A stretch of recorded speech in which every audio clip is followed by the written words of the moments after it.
Network. Now, today we are back and we are live yet again. Uh, Thank you for joining us, first of all, on Twitter, Twitch, YouTube, whatever you're watching us on. Um, Welcome. Now, as usual, I have James here with me today, and we are going to be talking about the Red Wings first.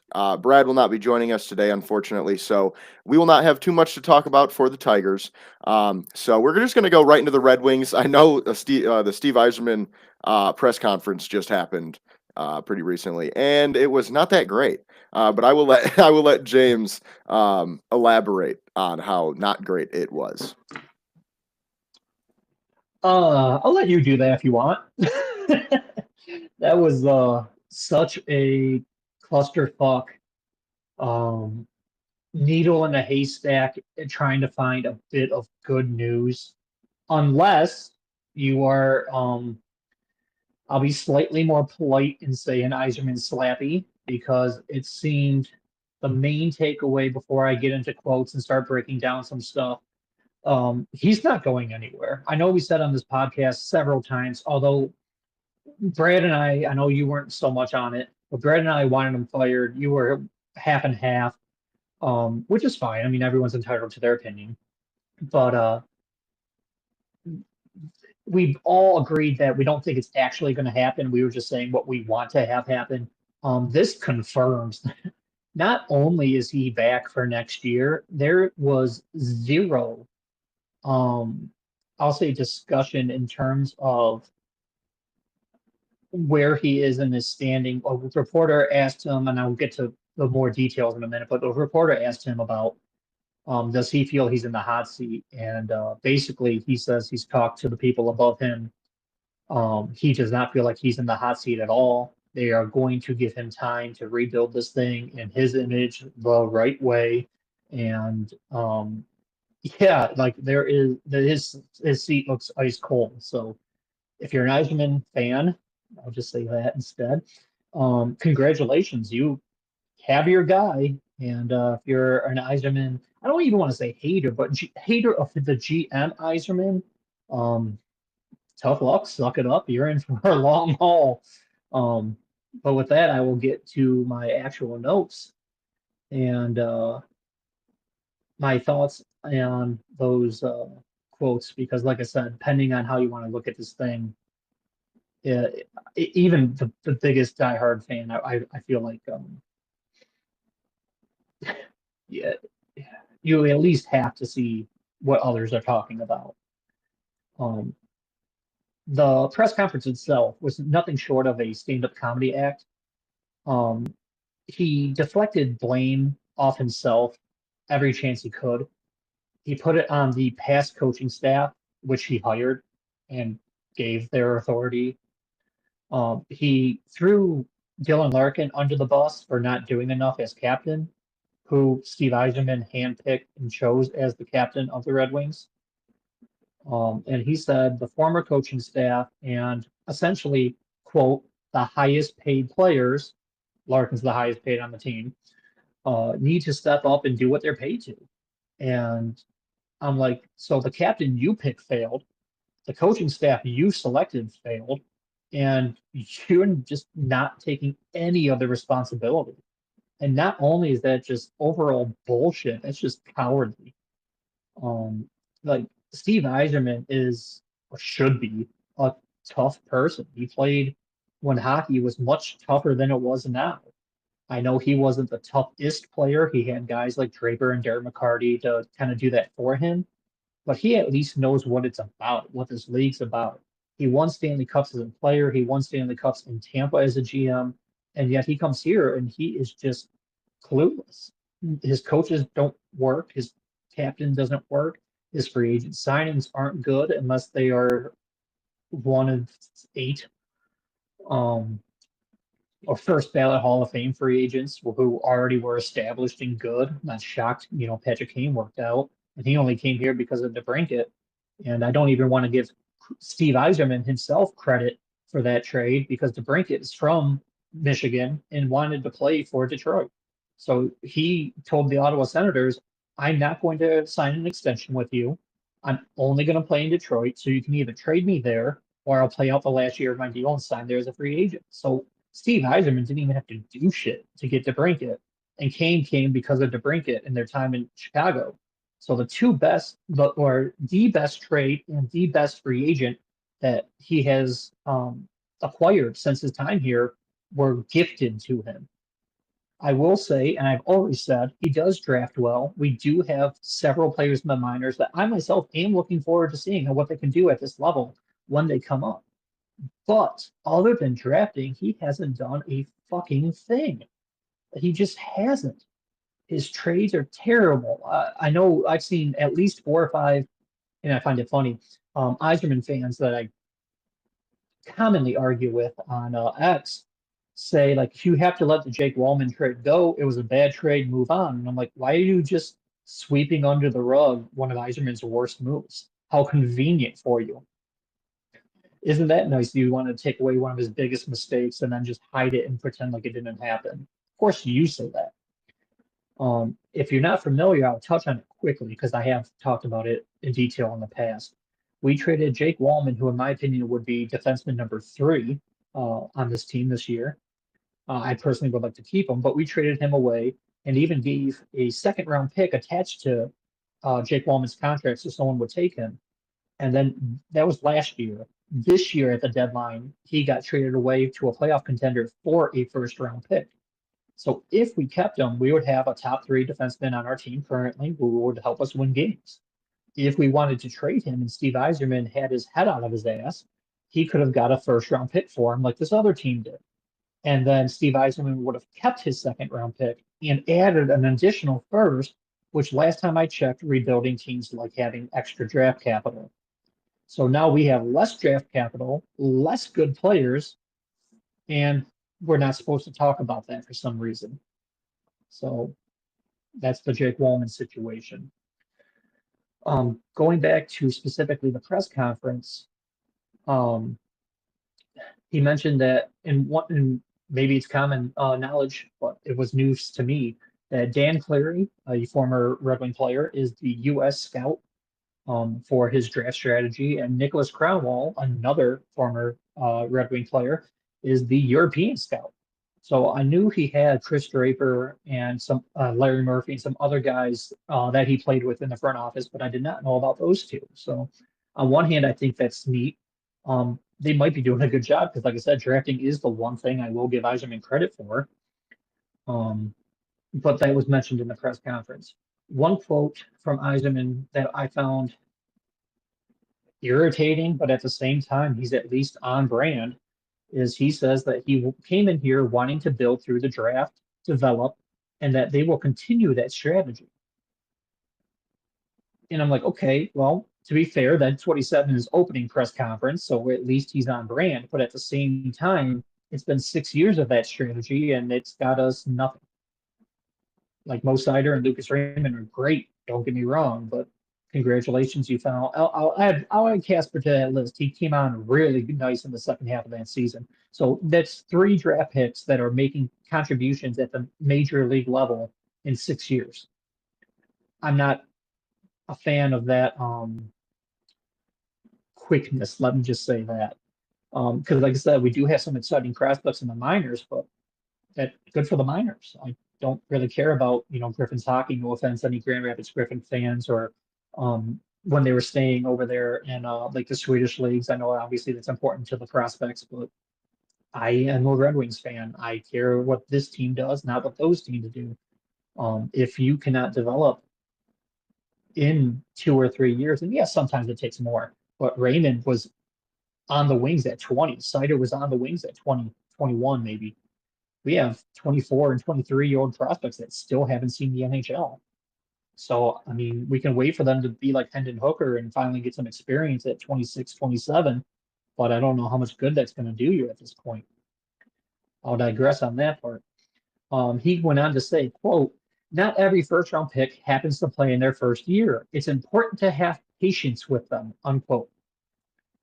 Well, Stevie, I think 6 years is pretty fucking patient. I mean, I'm not known as the most patient person, but I believe 6 years is a decent amount of time to see things start coming together. And besides the three people that you drafted that I named and the one trade and one free agent that you got gifted, congratulations on having five good players in 6 years. And one of those players, Patrick Kane, is about to be 36. So yeah, by the time these other guys come up, you're guaranteed to lose one. Luckily, Kane's still playing at a very high level.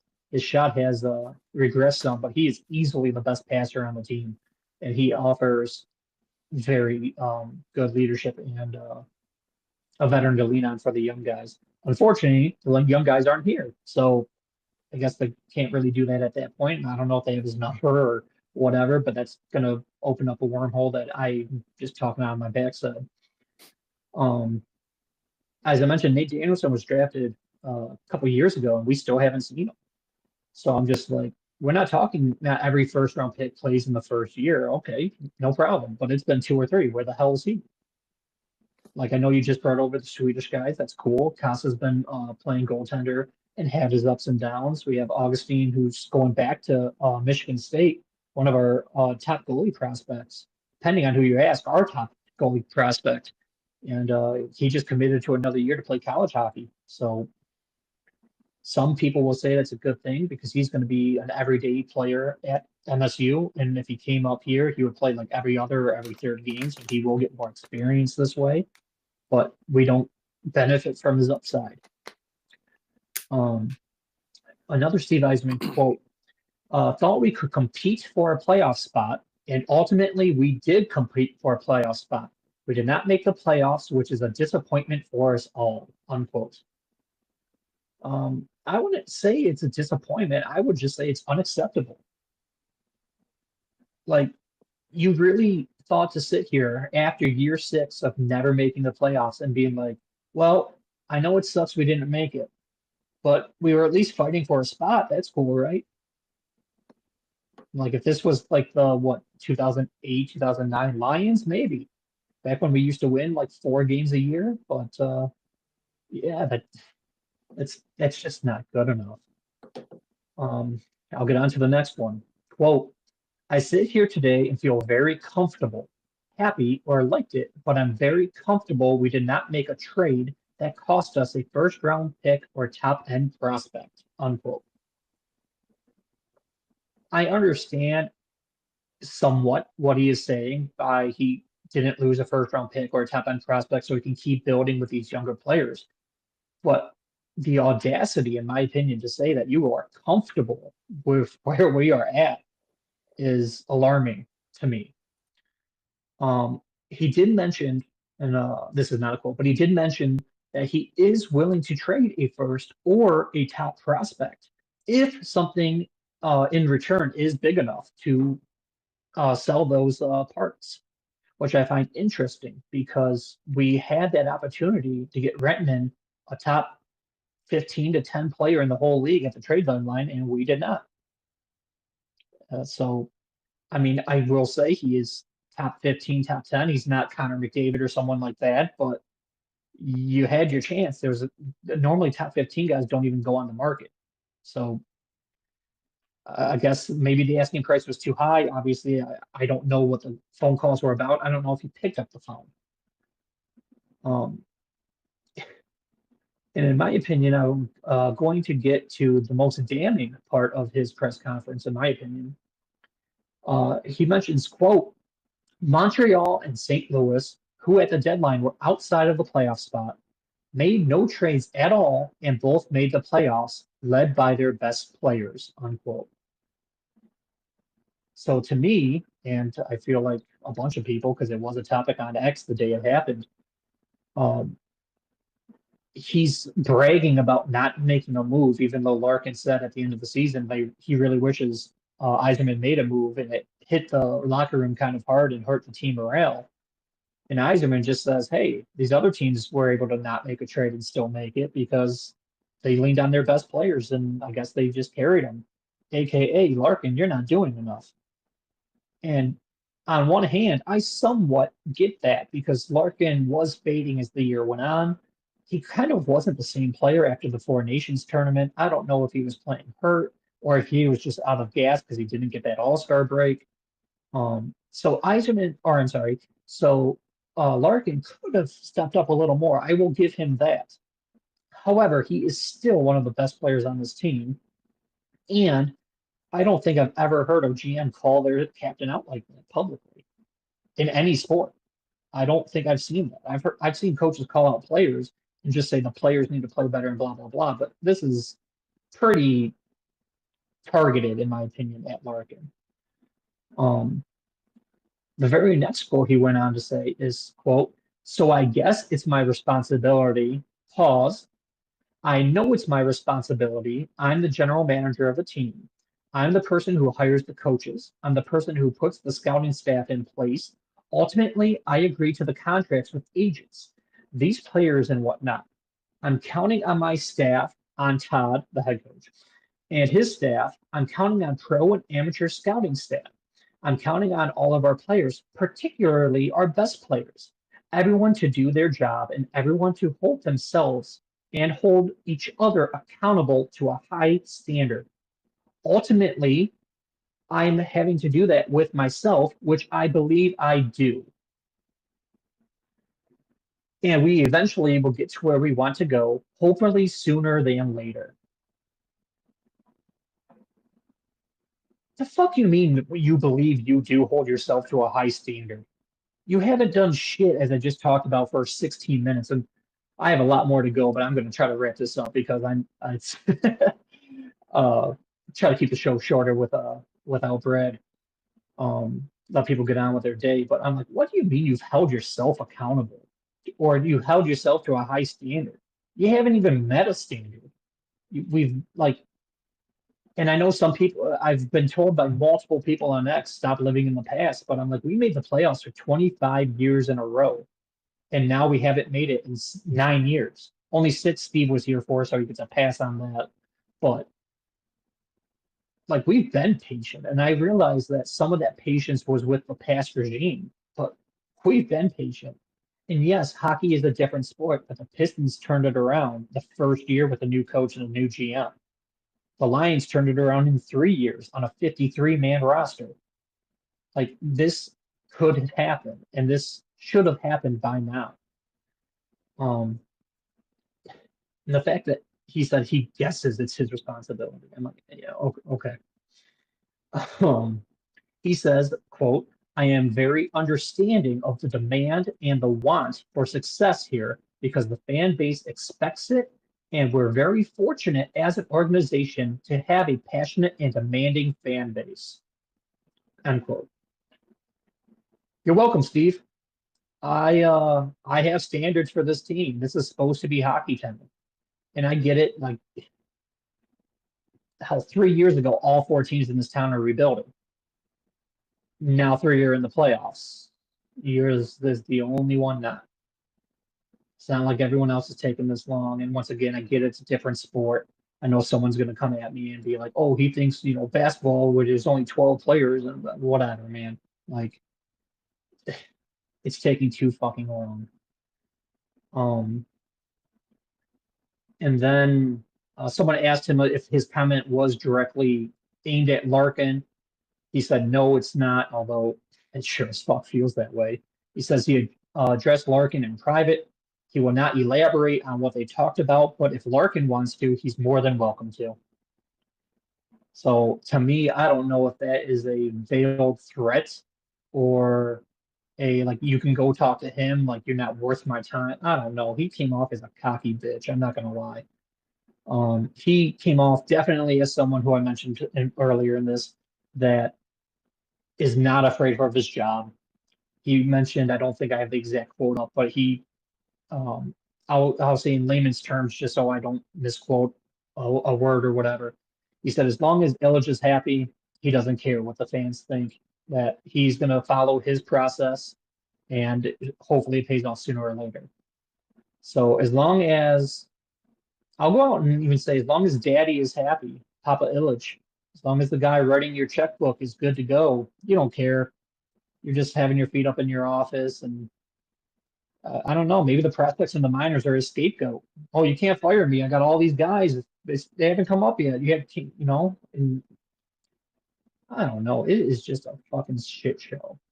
One reporter asked him if they are willing to give someone over $10 million. There came out a report during free agency last year that when they were signing Raymond and Sider, that one of the major hookups with that, or hangups, I should say, was that he wanted to make sure that Larkin, the captain, was still the highest paid on the team. So he tried to give Sider and Raymond bonuses, signing bonuses, other things to try to give them more money, but he wanted to make sure that Larkin was the highest paid on the team. And there's a lot of good talent in this league that you're not signing for Raymond's money.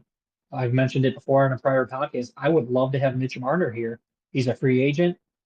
Every sign points to Toronto not being able to keep him. Not that they don't want to, they just can't.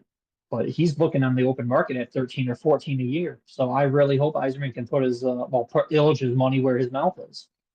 And he would instantly be the best player on the team. But I don't know if it's a Larkin thing or an Yzerman thing. But if your top player is only making 9 a year, you're not going to have a very good team unless you have the best depth in the league. But then you're starting to talk about like the going to work Pistons where um, no stars, but just no flaws either. He did mention that he does not like. I have the quote, but it's fucking 4 lines long. And I'm trying to wrap this up. He mentions that they rely too heavily on the power play for offense. They need more depth and they need more scoring 5-on-5 from their top 6 guys, which is also on Yzerman. If your top 6 guys are not good enough, it maybe is because you're not paying the good players. Once again, Mitch Marner would be instantly the best player on this team. And once again, I don't think we'll get him because we are potentially allergic to adding talent on this team, it seems like at times. And then in terms of we need more depth on this team, I mean, okay, Stevie, go get it. You're the GM, man. What are you waiting for? Either sign it in free agency or draft it or call him up, or that's on you, man. Trade for it, whatever. Like the whole press conference, he was admitting his faults by blaming the coaches on the last regime that he hired, blaming the captain that he appointed, blaming the depth of the team that he signed. And yet he's like, I've been holding my end and I'm responsible and whatever, held myself to a high standard when the facts just don't line up with that. And then lastly, to end this rant, I'm gonna say, like it or not, Steve Yzerman's not going anywhere. For my mental sanity over the next 2 to 3 years, I'm going to blindly buy back in, or I will physically not last 3 more years watching this bullshit. So, with his unlimited time as general manager, to get this back on track, in my opinion, um, you either have to get in line and ride the slowest rebuild train ever, or lose your mind with every signing, pick, trade for the foreseeable future. Because, like I said, there is no changes coming. There is no even rumors. There's no talk. There's no conversation. Eyes are planned year 7, and like it or not, it's coming. So I am praying to literally any God that's willing to listen, hoping that ignorance is bliss. And I'm just going to assume that Yzerman has us, like I did the first 5 years before I started questioning him. Because if he's going to be around for another 2 or 3, and it's just going to be same old draft, develop, and pray, um, if it's not the ignorance is bliss approach, you'll just be pulling your hair out, and I don't have much left anyway. So I'm just going to buy back in, and hopefully it just fixes itself, I guess. And with that, I'll send it back to you, Jace. Yeah, definitely a lot going on there with the Red Wings this week. Obviously, Yzerman is not doing a great job. I like you said before, I was kind of 50-50 a few weeks ago when we talked about this. I am pretty fully on the Fire Yzerman train though now. I feel like watching clips of that conference because I didn't watch it live, but watching clips of it, he just comes off as a guy who's not doing the right shit, and he knows he's not doing the right shit, but he's got to stand behind it because he's been doing the same shit for 6 years.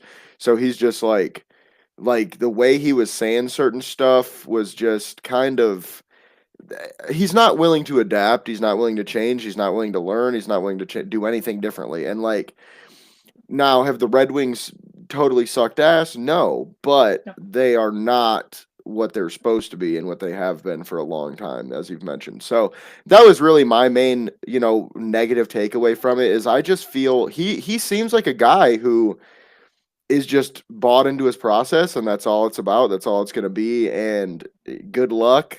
I mean, if it doesn't work out, like you said, if it doesn't work out, at least we've got some young guys for the next GM, and then maybe he can try to build around this. And then, with the Larkin stuff too, that just isn't a good look, man. Like, you got your GM and your best player going back and forth. It's just not great. And I mean, that goes back into the whole, Yzerman needs to go thing, because if he's your captain, if he's your best player, then why is he calling you out? Like, there should be, you guys should be on the same page, is what I'm getting at here. It's like, you guys should understand, okay, this is our plan. Dylan Larkin doesn't seem to like it, and that's where we seem to have problems, because he, like you said, he doesn't want to pay anybody more than Larkin, but Larkin doesn't seem to mind.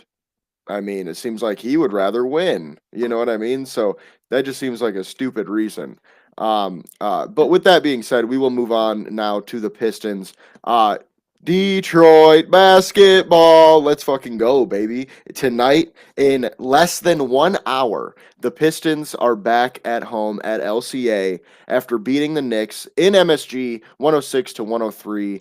And most people, or not most people, but most times after Pistons games, we say after a great game from Cade Cunningham. This time, it's after a great game from Asar Thompson. Man, he did great defensively. He had over 20 points. Let me look at his stats, because I'm pretty sure he had 22 points, 7 rebounds, 2 blocks. Okay, and he was 8 for 10 from the field. That is dominance, in my opinion. He had a great game. He did really well on Brunson defensively, holding him to under 20. I believe it was 16 points that Brunson ended the game with. Yeah, 16.7 assists. So obviously, Asar Thompson is the Brunson stopper. So I feel like, thankfully, we found a way to get Brunson off of his game. I know the game that I saw in person, Brunson had a similar game in the regular season the week before the playoffs started, and then he just kind of has been lighting us up since then. So hopefully they found something to try to stop Brunson. And then of course Karl Anthony Towns only had 17 points, 11 rebounds. OG Anunoby 19 points, 8 rebounds. Josh Hart 15 points, 7 rebounds, 6 assists, 2 steals, 2 blocks. Obviously he was doing work. Hart did get injured toward the end of the game, though. And then Michael Bridges, 17 points, 6 rebounds, 2 assists. I just feel like at this moment, okay. Oh, and then also Mitchell Robinson off the bench had 13 points, 11 rebounds, 2 steals, 2 blocks. Okay. This is not going to be that positive right now, and I'm just going to be honest here. I don't think the Pistons win tonight. Okay. And you guys watching this, talk your shit in the comments. Let me have it. Tell me all about how Cade's dropping 60 or whatever the fuck. But I don't think they have it tonight, personally. I think the game in MSG, they played well. They played great. They only won by 3 points, though. I mean, I'm sorry, but I don't see Jalen Brunson and Karl Anthony Towns having less than 20 points again tonight. I don't know if you heard, but not one Knicks player had 20 points the last game. Not one. OG Anunoby was the highest scorer with 19. So I'm just saying the Pistons played a great defensive game. Don't get me wrong. It's not like the Knicks. It's not like that we got lucky or anything. I'm just saying I don't think that will happen again. And I'm not so sure that, in the same respect, on the flip side, on the offensive side, that Asar Thompson's going to have an 8 for 10, 22 point performance. I mean, I would love it. I just don't think it's sustainable. And that's the problem right now with this Pistons team is I love the rebrand that we went through with the back to work thing. I think that's perfect because that's what we're doing. We're going back to work, baby. This was day one at the office this year. Day one at the office. We're going back to work. You know what I'm saying? We're not gonna know everything day one. You know what I'm saying? Like we're not gonna be working our way up day one. So that's how I look at it. I just feel the Pistons did what they needed to do. They kind of showed everybody that they were legit enough, and I think just this playoff series could definitely bring some free agents to Detroit this offseason, even. I know we've talked about James Harden a handful of times on the show here. I would like it, but, it's just one of those things. It's got to kind of be perfect. I would prefer a 1 year deal. It'd probably have to be at least two, though. I would rather, if it's two, a team option, but he probably won't do that. I would assume the Clippers are going to offer him, a 3-4 year max again. So it's not likely that he comes here, but there are some other, pretty good players like Atari Eason from Houston that I think we could bring on over to Detroit and would actually make a pretty solid difference. So, now, with that being said, back to the last game though against the Knicks. Obviously, Cade had a great game too. 24 points, 8 rebounds, 8 assists, 2 steals, and 1 block. But we do need a little bit more from Malik Beasley and Tim Hardaway Jr. I feel like they've been very lackluster this whole playoff series so far. It doesn't really seem like Malik's out here. I think he's had one pretty good game, if I'm not mistaken, where he had almost 20. But I do feel like he's just been up and down, inconsistent. I know Tim Hardaway ended one of the game with 0 points. Like they are just not stepping up like they were in the regular season, and that's kind of what the Pistons have relied on throughout, the regular season and even in this playoff series. Luckily, Tobias Harris has stepped up, in their absence. But like I said, like I mentioned, before the series started, if we could get our bench to outscore the Knicks bench, we have a legit chance because their starters are going to outscore our starters. That's just probably what's going to happen every single game. I mean, if we just look at, let's see, Tobias Harris had 17, Asor Thompson had 22, Duran had 9, Cunningham had 24, Hardaway had 8. And then we look at the Knicks, it's 19, 15, 17, 17, 16. So I just think that kind of shows exactly what the Pistons' problem is right now is we're not getting enough, scoring help from our other guys. And like I said, Tobias Harris has picked up the slack. But if we could get Malik Beasley, I'll say this. I'll say this. If Malik Beasley can score over 15 while Tobias Harris scores over 15 and Tim Hardaway Jr. has at least 10, we will win tonight. We will win. I think that obviously Cade's going to have his 20 to 25, but with all those guys doing what they need to do, we could win. I just don't think it's going to happen based on what they've showed me throughout the playoffs so far. Obviously Isaiah Stewart is out, which is a huge loss for the Pistons yet again. But we've been winning without him, so hopefully we can win this game, go back to MSG, and he will be healthy for Game 7.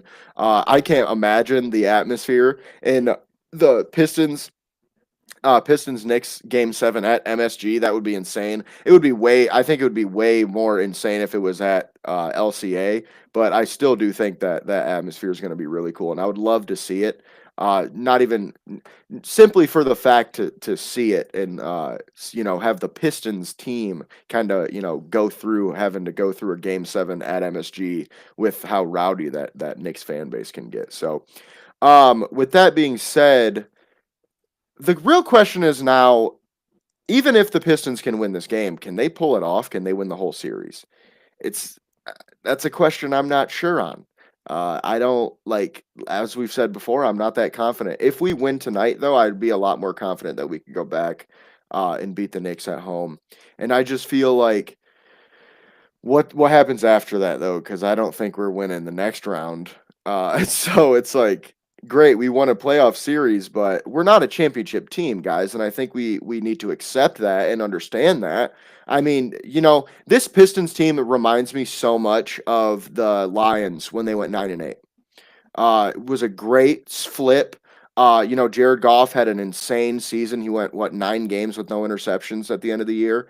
Something like that. We were barely out of the playoffs by 1 game because we lost that week 3 or week 2 game to Seattle, and that was the tiebreaker. So that's kind of how I think about this Pistons team. And what did we see that Lions team do? They had a great draft. They drafted a couple studs again. They signed a couple guys in free agency.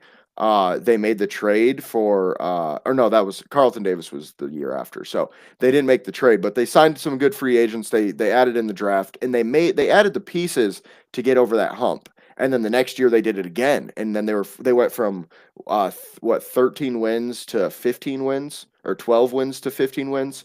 Um, so I just think that's kind of where the Pistons are at. The Pistons are 2 years behind the Lions in terms of their rebuild, but it's very reminiscent where they just had that shit season where they were 14 wins and now they made the playoffs with did they have over 40 wins?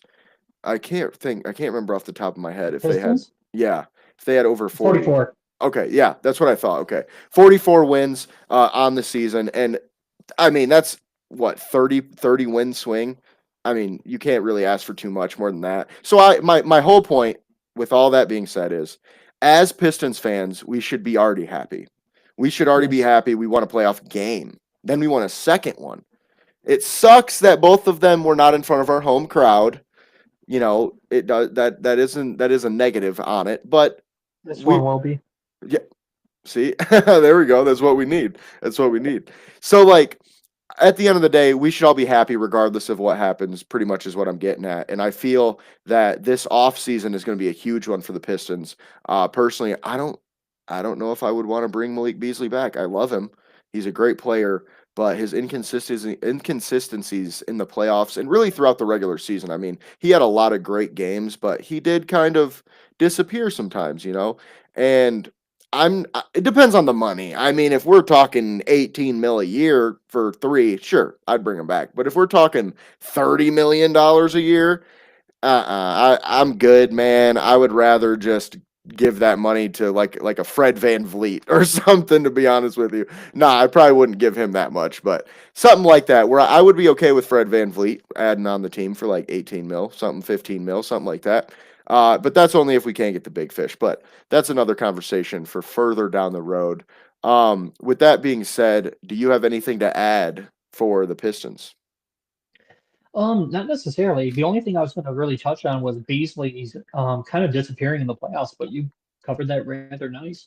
I brought up the box scores here, and I can't remember which game it was. I have game three. Yeah, game three, we lost by 2. Beasley was 2 for 10 from 3. So even if he was just 3 from 10, which is still bad, 30% is not the greatest, we win. And then in game one, he did have 20 points. Granted, that was the game we lost by 13 or whatever. In game two, Beasley. 1 for 8 from 3. So like I know he was like the 3-point king in the regular season, and Ant had to play extra minutes in a blowout just to take the 3-point crown from him. But he's not been here when it matters most.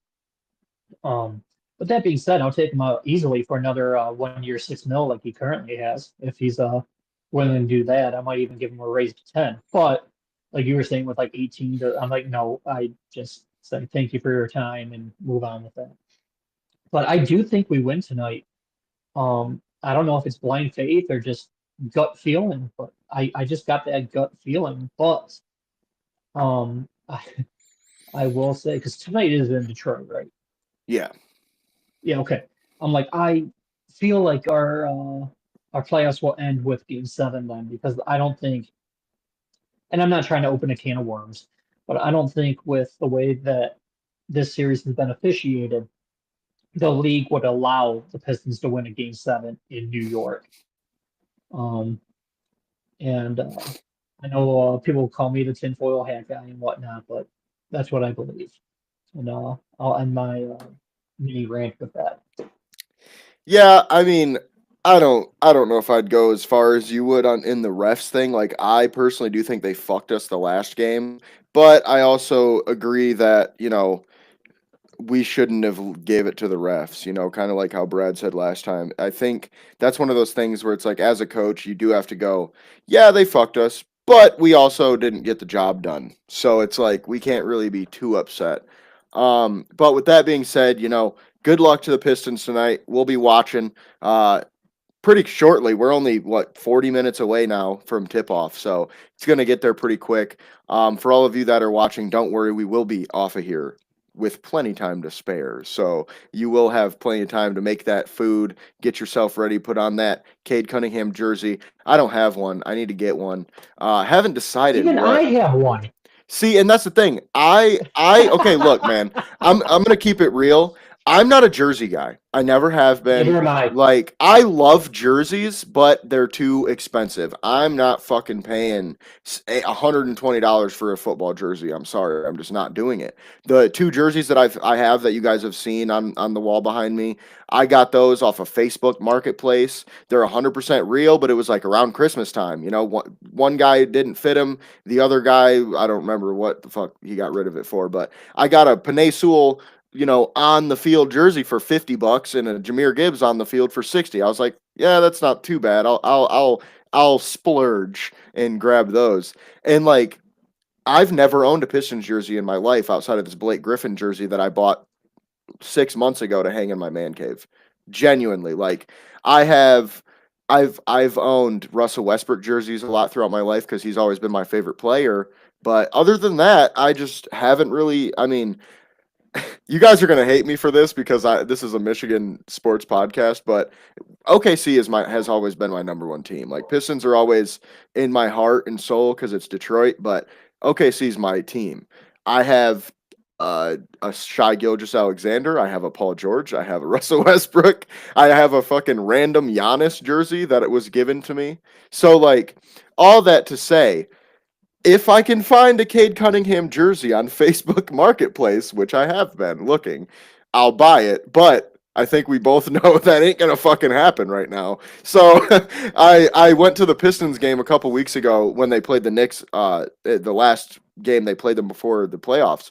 And I was like, for like a week, dude, I was like, Cade Cunningham jersey, Cade Cunningham jersey. Not a damn thing. Nothing. It was like fucking a Grant Hill jersey that was $80. And I'm like, yeah, fuck out of here with that. I'm like, you're tripping, brother. I don't know what the fuck. I got a frosted mini wheats Grant Hill box. I'd trade you. Like, but yeah. So anyway, good luck to the Pistons tonight. I really hope we pull it out, but who knows what's going to happen. With that being said, we will move on now to the Lions, which is our final talking point today. A little bit shorter pod. We don't have too much to cover on the Lions. We already talked about the draft in depth last week, which I will be posting in a clip on our X and YouTube account just so you guys can watch that, because I felt like we did a really good job going in depth with all these players. So if you're somebody that wants to know more about the guys that we drafted, stay on the lookout for that. And while we're here, shout out to Fanatics, our sponsor. As always, appreciate you guys for helping us out, make this thing go. So you guys can go ahead and hop in the description, click that Fanatics link, and it will be good for a whole week. You don't have to buy anything right then. Just click that link, and then the next time you go onto Fanatics and buy something, we will get a small kickback, which will be you supporting us without having to actually pay us anything, which, is kind of works out for everybody. And they always have codes going on the website too. So keep an eye out. They had a code pretty recently. I think it was 25% off. For instance, I got this shirt ready to roll, NFC North champions. I got it for $9, dude. $9. I got 4 different Lions jerseys, or not jerseys, I wish jerseys, shirts that are very similar to this, but they were all $9. Everything was 75% off. So just something to think about. Keep your eye out for those, those good deals. I would go into their email list because it's definitely worth it. I mean, that's how I got this. I wouldn't have known at all, but I got that email and I said, shit, 70% off. Let me check. And I got 4 Nike Lions shirts for $40. You can't beat it. I mean, genuinely, you just can't beat it. So yeah, like I said, hit that description, click that link, and it'll be good for 7 days. We appreciate you guys for supporting us, and we appreciate you for watching as always. But with that being said, Brad Holmes made some comments recently that have kind of went around Twitter a little bit. The main one that I have seen or heard that he did, I think it was on 97.1, the interview he did with them, where he basically said, um, for lack of the exact quote, because I can't remember it off the top of my head, but he basically said, um, edge is not as big of a need as you guys think it is to me. Edge wasn't something that we necessarily prioritized the way that the fans and the media want us to. Which, I get it. I do somewhat. But I do think, and I'm going to get fucking uh, staked for fucking saying this right now, but Brad Yep. Holmes' thought process on this is confusing, in my opinion, because he's saying that Lions fans want another Aiden Hutchinson across from Aiden Hutchinson, and that's just not realistic. He's right. Yeah, I don't think it's fucking realistic. I think everybody could have agreed that Myles Garrett was well, let's be real. Everyone that has fucking like common sense, and can understand contracts and how that works, they were like, it would be great, but it's probably not going to happen. I mean, the fucking picks we'd have to give up, like the money we'd have to pay him, it's like we'd love it if it happened. I mean, we'd all rejoice, don't get me wrong, but at the same time, we all kind of could agree upon that probably not going to happen, so let's not get our fucking hopes up. You know what I mean?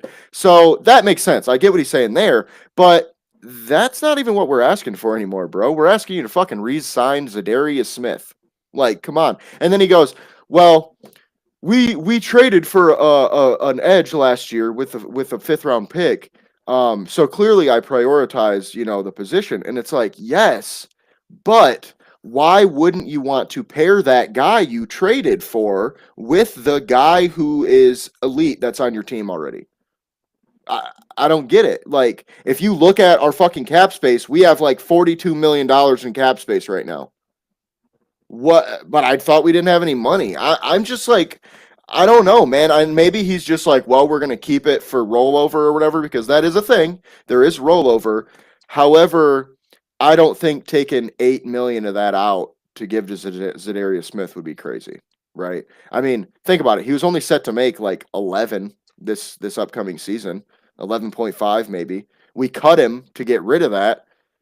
Okay, he might come back for 3 million less. That's not that much difference. You know what I mean? And right now he's still a free agent. So it seems clear he wants to be back, but it seems clear we're not making him a priority. And I don't know if you saw the Kirby contract, but it's an amazing fucking contract. Like, it is structured beautifully. A lot of options, very low cap hits. I think his cap hit next season is like under 4 million. So they killed it with that. But I'm confused now where the money is going. Like, I thought it was going to go to Kirby. I thought he was going to have a fucking $20 million cap hit right away. You know, no, that's not the case. So what are we planning on doing with this money? Maybe it's just, negotiations with Smith's agent. I don't know. I don't know the inner workings, but that kind of just confuses me when he's saying you're asking for an Aiden Hutchinson across from Aiden Hutchinson, but all we're asking for is Zadarius Smith, which he has said he's in contact with, but it seems they're not prioritizing bringing him back. If we could get Zadarius Smith for 10 million, I would cut Glasgow and make that happen.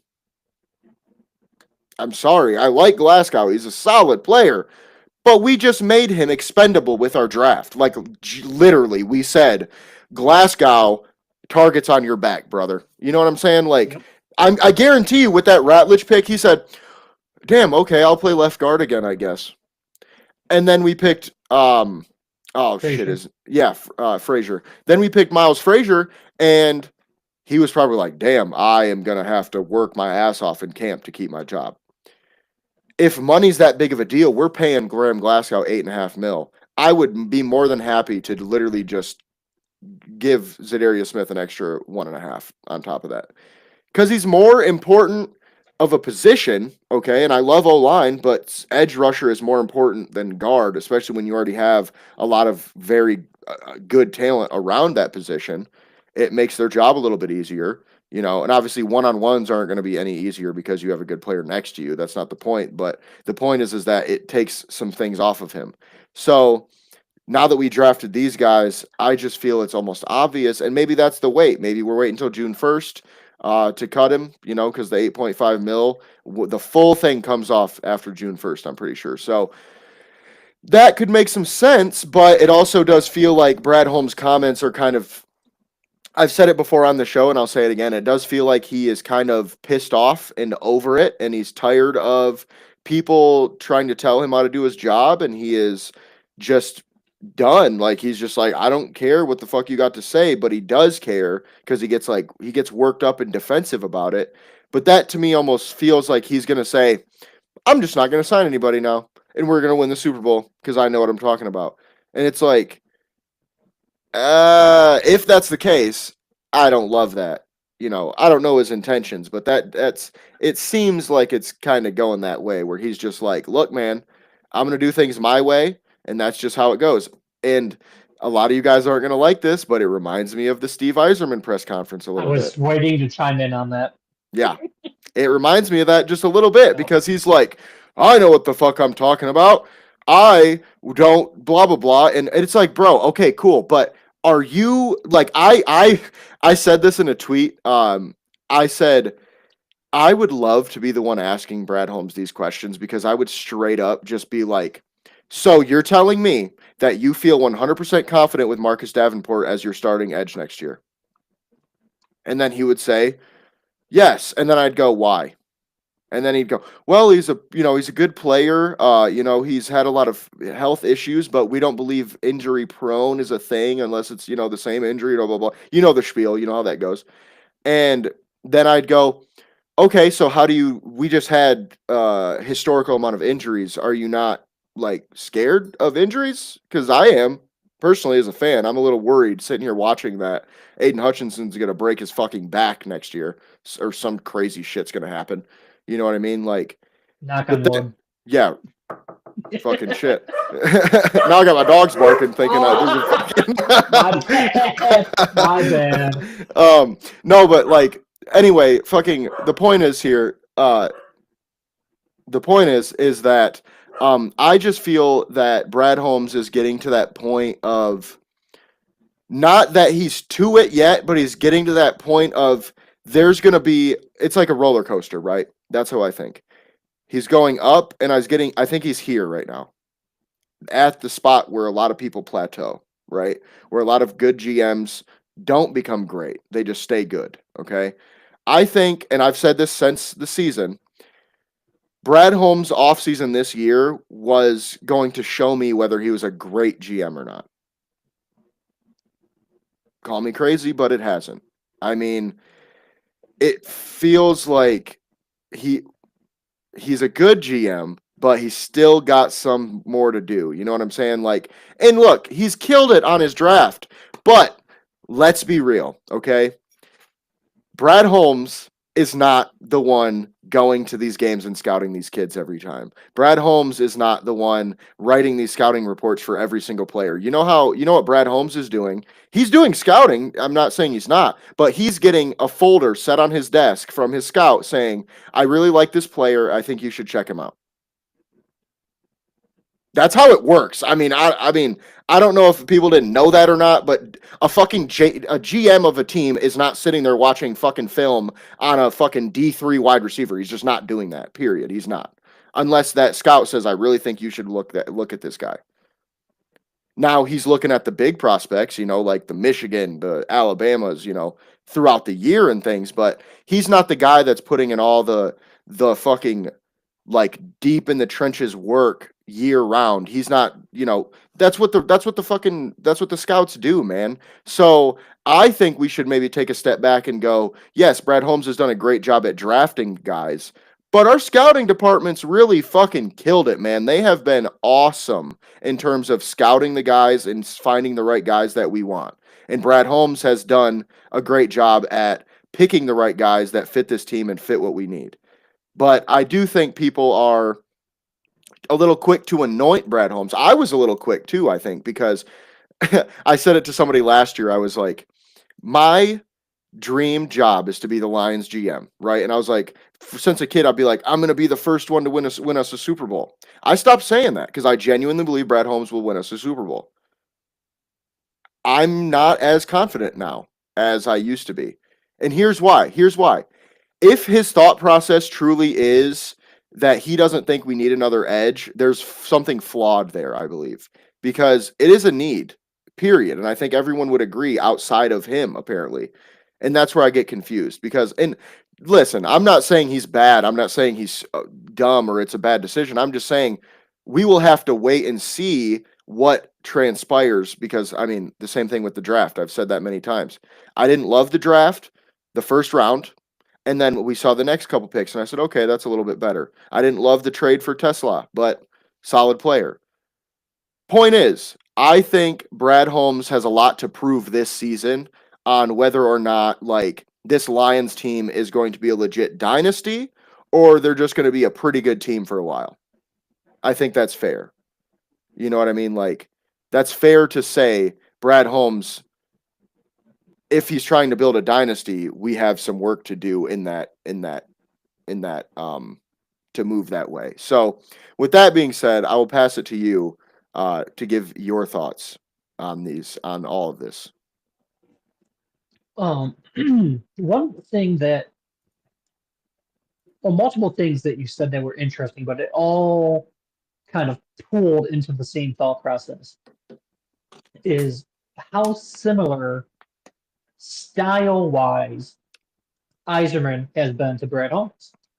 They both want to build through the draft, develop, extend, etc. However, where they differ vastly is the results. And I know we haven't won the Super Bowl, and that's obviously a goal, but the bar for the Lions prior to Brad Holmes was, can we just make the playoffs? It would be cool if we won, but if we can just make it, that would be cool. And that's kind of where I am with the Wings. I think if the Wings made the playoffs, I don't think you win in the first round, but it would be nice just to be there, kind of like the Pistons. I do think we have a chance. I don't think it's high, but I do think we have a chance to go to the second round. But if you told me this time last year that the Pistons make the first round of the playoffs, I think I'd debate between calling you crazy and just slapping you for being that ignorant. So it's a great thing that they did for the Pistons. And Brad Holmes, although he hasn't won a Super Bowl, he's won back-to-back division titles, which have not happened in my lifetime prior to Brad Holmes. I'm 33. I went 31 years on this planet with the Tampa Bay Buccaneers having the NFC Central title more recently than the Lions. Thank God we don't have to say that anymore. He's won two playoff games, and I know some people as big whoop, two playoff games. Other franchises like win that too, you know. But I'm like, for us, like that was a huge milestone, a huge monkey off our back, a huge chip off our shoulder. Um, so when Brad Holmes is saying similar things to Steve Yzerman, I just almost blindly trust Brad Holmes because he's had success. You have at least made the playoffs. You brought us to the best franchise record in Lions history this past season, the most recent season, with more injuries than any other team in the league. So not only the free agents like Reed or the draft class, which we've gone in detail about, but also we're adding to this team simply by getting healthy. Like Hutch should be a full go from moment one in spring training or in spring training. This is in baseball in training camp. I doubt he plays in the preseason, but week one in the regular season and all that. So when Brad says it, I believe it. But with Yzerman, and I don't want to jump all the way back to that per se, but with Yzerman, when he says it, he hasn't been there and done that in Detroit. He has with Tampa, but I want to see it in Detroit. So in terms of the Lions, I do feel like Brad is a great GM, not just a good GM, but that is always potentially open to change. I do think defensive end is a need, much like you. I thought it was our second biggest need. I did have guard as our biggest need, and he addressed the hell out of that. So good on him for that one. But defensive end was my second biggest need, and besides a fifth, sixth round pick, which don't get me wrong, he is a phenomenal story. Let's keep it real, and who knows what the hell he's going to be as a player at the next level. So let's still wait and see on that. I do like Davenport for the contract we signed him because he came back super cheap. but he is always hurt. I almost want to say Ziggy Ansah 2.0, but Ansah was hurt even less than Davenport. So, which that's a scary thing in itself. Pascal's still developing, but he might be one of um, it's it's almost nice to say, but one of Brett Holmes' bigger misses being a second round pick because he's still at least an average player. Like there's nothing wrong with him, but he's just not playing up to that second round tier that a lot of people have in their heads, how they think a second round pick should play. But the fact that he's not a complete bust like some other second round picks in the past, not Brad Holmes, like Titus Young, Ryan Broyles. Don't ask where I pulled that name out of my ass. It just came to me.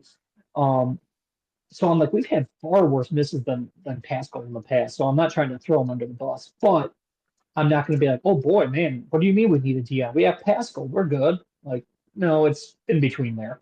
So we still even after the draft now need help at the end. But I do take comfort in knowing that other than McNeil because he's hurt, um, we will be having all of our starting D linemen back at some point. Hopefully, they all can play together. We addressed big needs. I expect big jumps from players that were already on the team last year.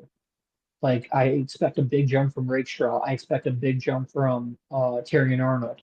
So some guys that we counted on a little bit last year need to take that next step up. And as long as they do, I feel good about this team. I will say though, if we come out this season and only bring our C plus or B performance, we're going to be in trouble because I think at least three teams from the NFC North are going to make the playoffs.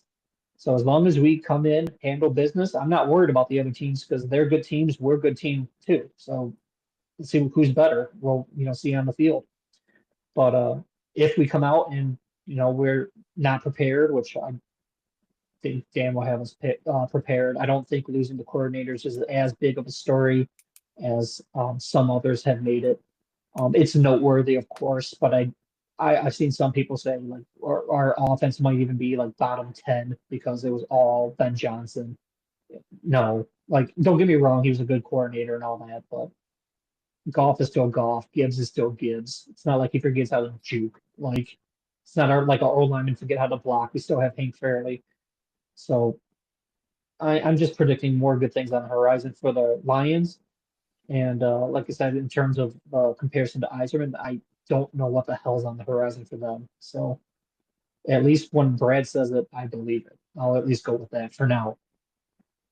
Yeah, I mean, I get what you're saying, and I will say, at least to Steve Yzerman's credit, football and hockey are completely different sports in terms of Yeah. drafting and developing. So, like, maybe it's just a better strategy in football because you do want younger guys because they're going to play right away, and it makes more sense in football, I think. So with that being said, though, I do want to be clear here, okay?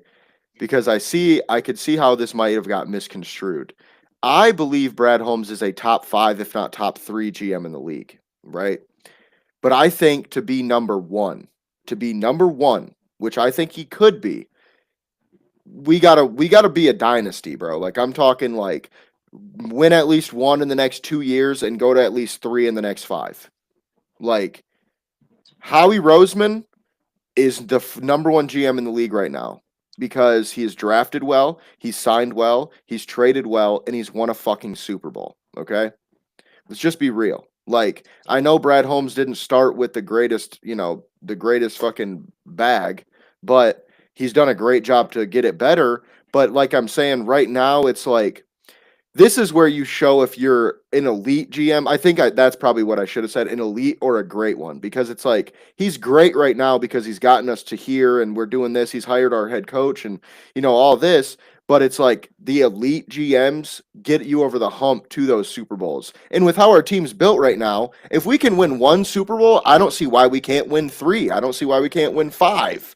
You know what I mean? Like Jared Goff really is the only thing that I would worry about when we're talking the next 5 to 10 years, because I mean, he's just not going to be around for that long. So with that being said, I do just want to make it clear that in no way am I calling out Brad Holmes or saying he's not good at his job or whatever the case, or that I know more than he does, because I mean, he's the GM for a reason and I'm not. He's been doing this for a lot longer than I have. I mean, I'm only 24. He's probably double my age, if not in his 50s by now. So, like, you know what I'm saying? It's like, granted, I do know where I sit. You know what I mean? I just want to make that clear because I know a lot of people like to fucking come at you because you disagree. But I do think the last thing I'll say about it is I do think edge is still a glaring need, and pass rush period is a glaring need on this team outside of Aiden Hutchinson and Lee McNeil. I do not see anyone on our team that scares anyone else. There is not another D lineman on our fucking team that the other team is going, got to worry about this guy on third and long. There's not one. And that's where I'm worried, because it's like Aiden Hutchinson and Aleem McNeil are really great players, but they're both coming off of like season ending injuries. And Aiden Hutchinson might never be the same again. I'm sorry, but I don't know if you guys have ever played a fucking sport before, but if you are going, if like you're Aiden Hutchinson, right, and you're going fucking full speed all the time, that's like his thing. He's a fucking motor player. You know what I mean? Like he just goes hard as fuck constantly. He broke his leg in half.